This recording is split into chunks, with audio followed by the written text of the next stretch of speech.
आज देहरादून में विपक्ष ने बड़ा विरोध प्रदर्शन किया है। सीएम आवास की ओर कूच की कोशिश की है। हालांकि बड़ी तादाद में पुलिस तैनात थी और प्रदर्शनकारियों को आगे नहीं बढ़ने दिया गया। इस दौरान पुलिस के साथ प्रदर्शनकारियों की धक्का मुक्की भी हुई है। ये प्रदर्शनकारी अंकिता भंडारी हत्याकांड में सीबीआई जांच की मांग कर रहे हैं। अंकिता भंडारी ऋषिकेश के रिसोर्ट में बतौर रिसेप्शनिस्ट काम करती थी। 18 सितंबर 2022 को अचानक अंकिता गायब हो गई थी और 24 सितंबर 2022 को अंकिता का शव बरामद हुआ था। अंकिता भंडारी हत्याकांड को लेकर के नाराजगी लोग जता रहे हैं। सड़कों पर प्रदर्शन करने के लिए विपक्ष के कार्यकर्ता उतरे हैं। सीएम आवास की ओर कूच करने का प्रयास किया गया। हालांकि भारी पुलिस बल की मौजूदगी में इस कोशिश को नाकाम कर दिया गया। अंकिता भंडारी हत्याकांड की सीबीआई से जांच की मांग की जा रही है। लगातार इस मुद्दे को गरमाया जा रहा है और हमला बोला जा रहा है। एक रिसोर्ट के रिसेप्शनिस्ट अंकिता भंडारी का शव मिला था और इसके बाद से लगातार ये सवाल खड़े होते रहे थे कि आखिर अंकिता भंडारी की हत्या क्यों की गई थी। इस पूरे मामले को लेकर के विपक्ष आरोप लगाता रहा था कि बड़े नेताओं को इसमें शामिल बताता रहा था और अंकिता भंडारी के हत्याकांड के पीछे बड़े नेताओं की संलिप्तता का आरोप बीजेपी के ये लगाता रहा और ऐसे में विरोध प्रदर्शन करने के लिए विपक्ष के तमाम कार्यकर्ता सड़कों पर उतरे हैं।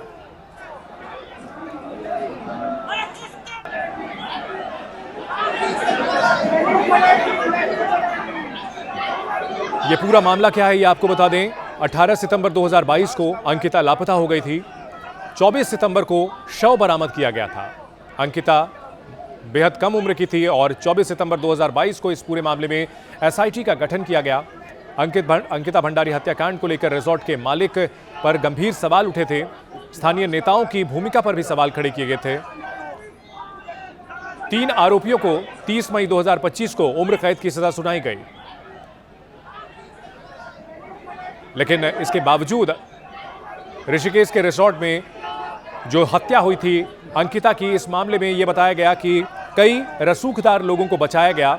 विपक्ष ने आरोप लगाया कि बीजेपी के कई बड़े नेताओं के नाम इसमें शामिल थे और उनके सामने अंकिता भंडारी को पेश किया जा रहा था। इस तरह के आरोप भी लगाए गए विपक्ष की तरफ से और इन सब के बीच आरोप यह लगाया गया कि इस मामले में जो जांच की गई रसूखदार लोगों को बचाया गया। और इस बड़ी खबर पर एबीपी न्यूज संवाददाता दानिश हमारे साथ जुड़ चुके हैं। दानिश, फिलहाल क्या स्थिति है प्रदर्शन की? देहरादून में बड़ी संख्या में प्रदर्शनकारी सीएम आवास पर कूच करने की तैयारी करने पहुंचे थे।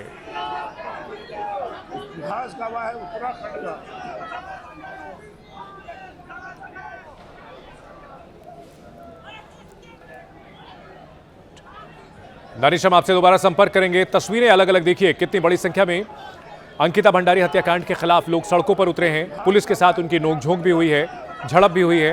अलग अलग संगठनों से जुड़े हुए लोग प्रदर्शन करने के लिए उतरे। विपक्ष के कई दलों ने इस विरोध प्रदर्शन को अपना समर्थन दिया है। बड़ी महारैली होगी जिसमें कि हम न्याय मांगेंगे, सीबीआई जांच मांगेंगे, स्पष्ट जांच चाहते हैं। अंकिता भंडारी अगली लड़की कोई ना बने, उसे रोकने के लिए लोग सड़कों पे आए हैं। सीबीआई जांच हो। देवभूमि में यहाँ पे इतनी सारी चीजें हो रही है तो आप कैसे एक्सपेक्ट करेंगे? अंकिता भंडारी के साथ जो बेटी के साथ हुआ वो भी कहीं ना कहीं बाहर के तार जुड़े हैं। तो ये सब तो अब जनता को भी देखना पड़ेगा क्योंकि इसकी जिम्मेदार खुद जनता है। तो उत्तराखंड में अंकिता भंडारी हत्याकांड को लेकर के विपक्ष सड़कों पर उतरा हुआ है। आरोप लगाया जा रहा है कि इसमें जो असल गुनहगार थे, जो सफेद पोश थे, उन्हें बचाया गया, लिहाजा इस मामले की सीबीआई जांच कराई जाए। 3 लोगों को इसमें उम्र कैद की सजा सुनाई गई है, दोषी करार दिए गए हैं। लेकिन विपक्ष की मांग है कि अंकिता भंडारी को पूरा इंसाफ नहीं मिला है, क्योंकि जो मोहरे थे उन्हें तो सजा मिल गई, लेकिन जो असल मास्टरमाइंड थे, असल जो सफेद पोश लोग थे, उन्हें बचाया गया। और इसी मांग को लेकर के विपक्ष सड़क पर उतरा हुआ है कि इस मामले की सीबीआई जांच कराई जाए ताकि दूध का दूध और पानी का पानी हो सके। इस बड़ी खबर पर हमारे सहयोगी दानिश हमारे साथ जुड़ चुके हैं। दानिश, आज विपक्ष ने विरोध प्रदर्शन किया, क्या जानकारी मिल रही है इसको लेकर? अभी क्या स्थिति है?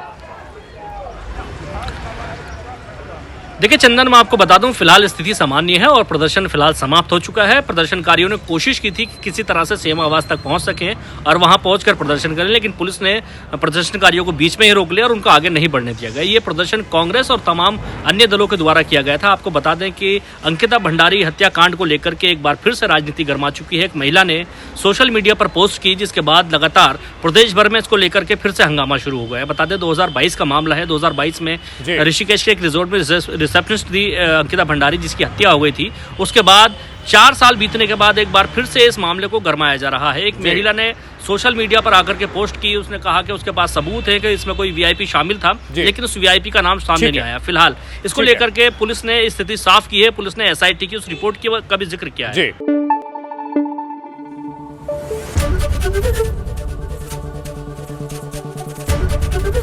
एबीपी न्यूज आपको रखे आगे।